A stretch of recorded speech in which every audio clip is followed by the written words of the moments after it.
আশ্বাস দিচ্ছি পুনর্বাসন হবে। আইন নিজের হাতে তুলে নেবেন না। আজকে এটা আপনার এখানে না, টিভি খুলে দেখুন সর্বত্র হচ্ছে।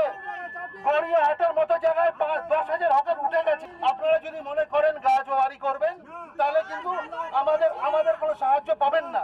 আমরা আপনাদেরকে বলছি আমাদেরকে সহযোগিতা করুন, আমাদের দিক থেকে সব রকম সাহায্য করবো।